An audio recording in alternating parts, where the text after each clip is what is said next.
Hello everyone, this is Betsy from Ideas Times 2, and today I have a tutorial for you.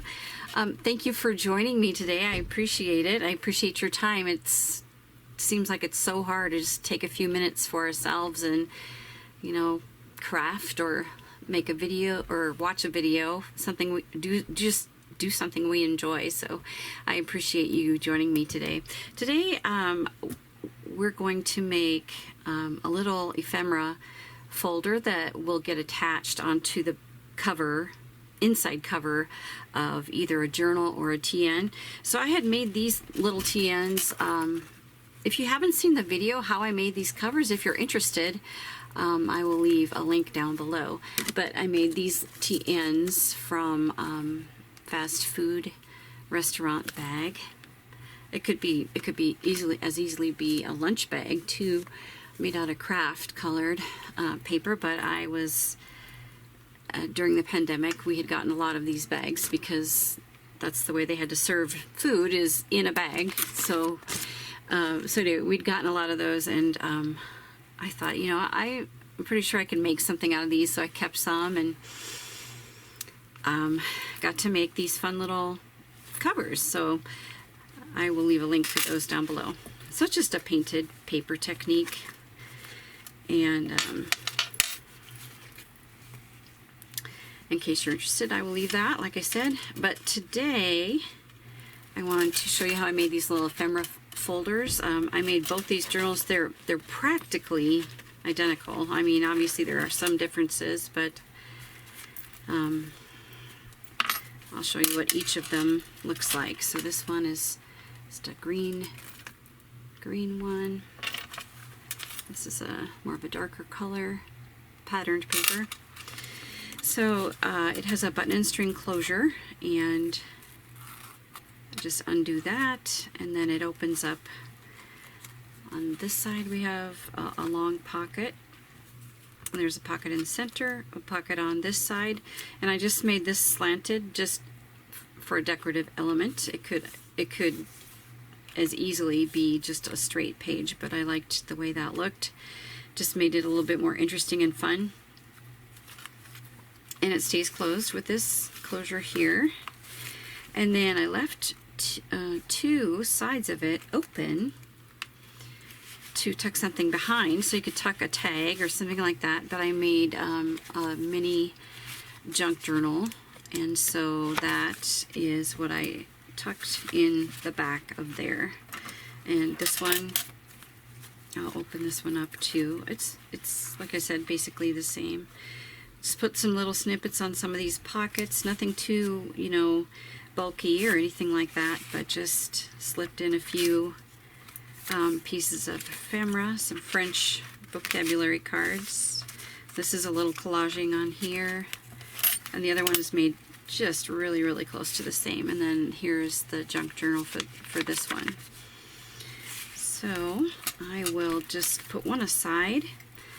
I just made a wrap closure on that. You can tell it's banging on my with a key at the dangles off the bottom, and so that's what you're hearing clanking against my glass mat. So I apologize for that noise.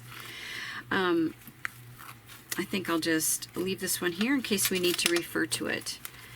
And in the front cover I just put an angled pocket. So as you can see, I kind of liked the angled pockets because this one here is the same way. All right, very easy to do. I decided to use Reader's Digest book. So you can make this any size you'd like. If you make it in a large book, or if you make it a larger size, you may need to glue some papers together to make it longer, but you could make it so it doesn't, so it doesn't fill up quite as much of this back cover. You could make it smaller if you have a smaller piece of paper. So, but you can literally make it any size you'd like. So all I did, it didn't really measure too much. I'm going to get this out underneath here. So as you can see, it's going to need to be kind of a longer piece of paper this way. And then the height is going to be just, I made it about I just happen to have this piece of paper, so I just used it, but I would put it about a 1/4 inch away from the top of the inside cover here, and a 1/4 of an inch from the bottom. I made it about a 1/2 inch from where this last insert, or if it's a journal, you could just make it about a 1/2 inch from the last signature. So about a 1/2 inch here is where we're going to come up to, and then I made it so it fills up pretty much this whole cover on this side. Is just about a 1/4 of an inch away, but you need to think of what your closure is going to be for the book or journal or TN. And if you have an eyelet here, you might want to make this a little bit more narrow that way. But I'll just walk you through the way I started this here. So like I said, on that one, I just had a piece of paper and used it. But if I'm going to make one totally from scratch here, all I would do is, first of all, measure my up and down measurement. So I think I'll try to line it up with these end papers. So I have a 12 inch by 12 inch piece of paper that I'm working with here. If you can use scraps like I did for these other ones, that's definitely a plus. Alright, so I made a little mark how tall I'm going to make this envelope. What should I call it? It's just an ephemera folder. So folder, but it's sort of an envelope style, which I think is why I kind of use the word envelope there. Alright, so then this is looking good, about as high as I'd like it. Alright, and then the next thing we need to do is determine where we're going to fold this. So what I did was I just kind of folded it like this and held it up to the book. And like I said, you're going to want to be about a 1/2 inch away from your last signature or insert. So I kind of held it up like this, made sure my paper was long enough, and it looks like it will be long enough. This actually looks pretty good. So in other words, this little folder is about 12 inches long. Okay. I might put an eyelet here. I haven't decided on my closure, so I'm going to actually make this a little bit narrower and make this about a 1/2 inch here and about a 1/2 inch here. Okay. And then I'm just going to put a tiny little finger crease there and a little finger crease here. Okay. And those are my two spots where I'm going to use my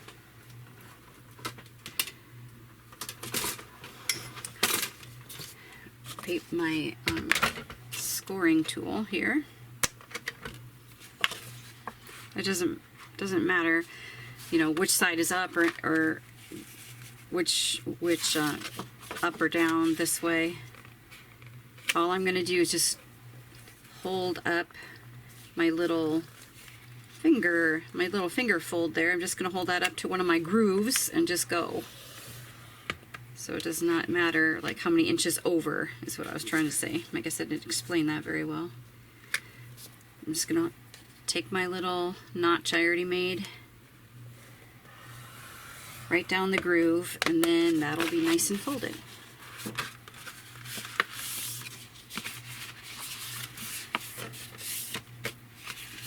So the larger part folds in, and then this part will be the flap. It folds over. And it looks like I'm probably going to be trimming a little bit off this side. I'll show you what I mean. Okay, so it fits perfectly. I love it. It fits perfectly, so it's all good. Now I'm going to fold this a little bit better. I just folded it with my fingers and didn't use my bone folder. So give that a nice crease. All right, so I'm going to angle this. This looks about the right width. It comes up to the fold with you know, a little bit of a space to fold it. So that's perfect. if I want to put a button and string closure on it, like this one, which I do, I really like that, this flap needs to be a little bit shorter. So we're going to determine the flap size before we cut this at an angle. Okay, so we're going to determine our flap size.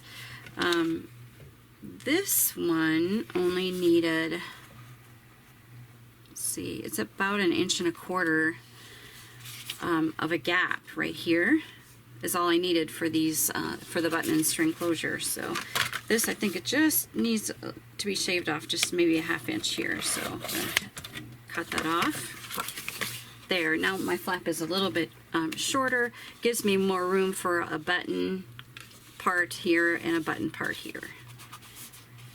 Okay, so what I also did was, okay, so I'm not used to using this yet. This is new because if you've seen me on a different video, I showed you, but my corner rounder, the little guides, I don't know if you can see that, the little guide, it broke off on this side. So this is really hard for me to use. I've kept it because I had no alternative, but I bought this, and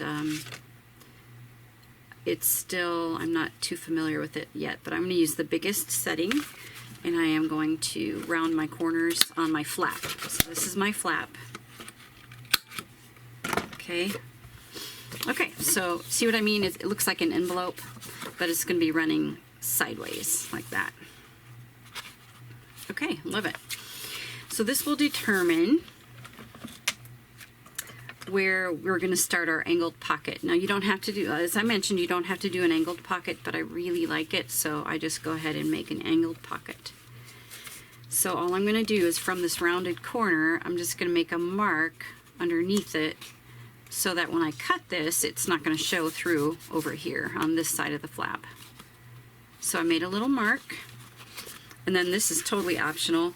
I sort of like my pockets big and chunky, plus we'll be able to fit a bigger pocket and a bigger tag here if we angle it so it's not at a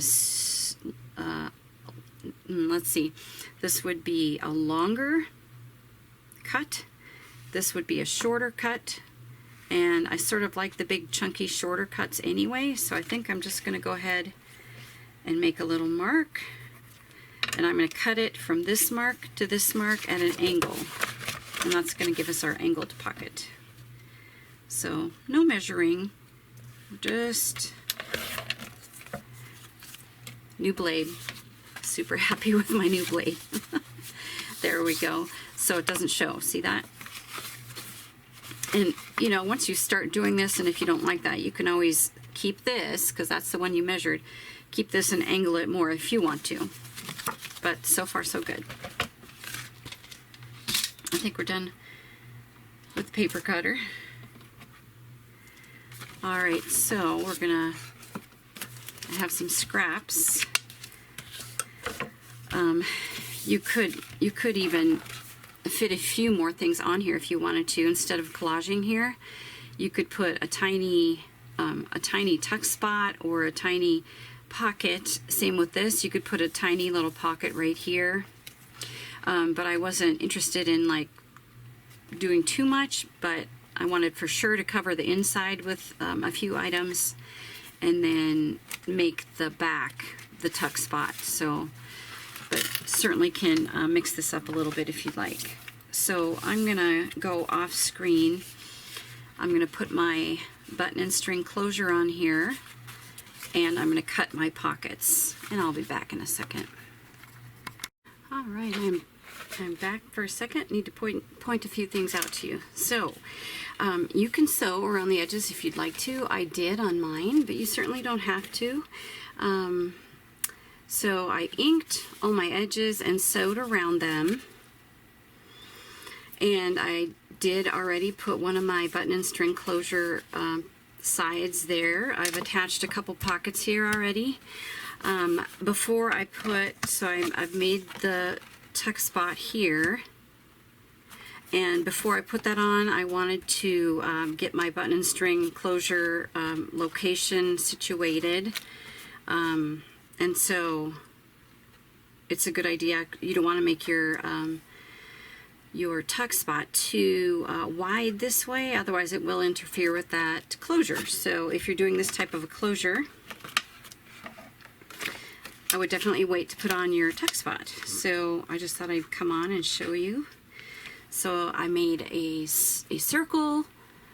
So you can use like cardstock glued, 2 pieces of cardstock glued together, and then punch a hole after it dries. Punch a hole and you'll get a nice thick layer. This is actually Craft Text, so it's sort of a non-tearable heavy paper, so I just needed 1 layer of that, and then I just inked around the edges there, and then I punched a hole in the center of that, and I punched a hole here to line, and made these line up. Okay, and then I'm just going to take an eyelet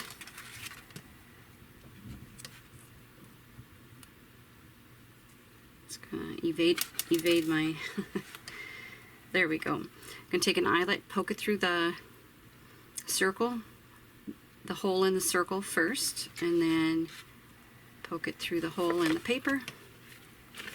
And I have an eyelet setter. I have a crocodile here, so make sure it's on the right settings for small, because this one is very small.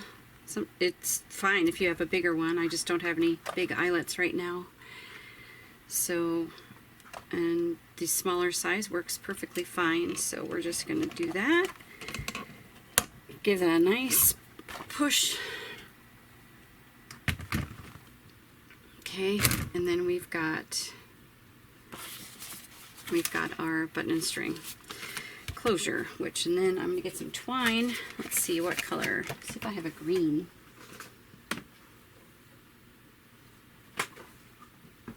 All right. Got this on clearance at Joann's one time, so super great. And we will just cut off a length here. It's probably a little too much. And all I'm going to do is tie a knot. Work that Craft Text a little bit. It can be bent without any problems. It's very strong material. I like to keep it in my craft room. I've used it for all kinds of stuff, so always seem to have that on hand. Give it a little bend. All right, and there we go. There's our button and string closure. I'm going to tie a little knot in the end here and clip this off. Definitely save this though, because that could be used for a small tag. All right, now back to the inside part here. Okay, so I am going to glue that like this. So I did sew around my pockets and inked around them as well, and that is optional, whatever look you're going for. Alright, get it kind of close to the fold, but not too close so that it doesn't bend. And then just press it down. And your eyelet backing is not going to really interfere with that too much at all. If it feels rough, just take a little mini hammer or the end of a piece of wood or something and just push it down and get the rough edges off. But it should be fine. Also, since we don't need the hole itself, you could like punch a small circle and just put that over the top of that if that bothers you. Okay, so looks like we are good to go. This seems so much bigger than my other one. So I think for this one, I think I may put either a tuck spot or pocket on here instead of just decorating it. My other one, in the journal or in the TN here, is so small that it was getting pretty small to do extra pockets and stuff. But can you see how much bigger? That's quite a bit. So I think I'm pretty comfortable with that. I won't do it on camera or anything, but I think I am going to put a little pocket here and probably another little pocket here. I think that would be cool. Yeah, I think that would be great. So that's basically it. Let me let me put this back on real quick and then show you how I would put this in the journal.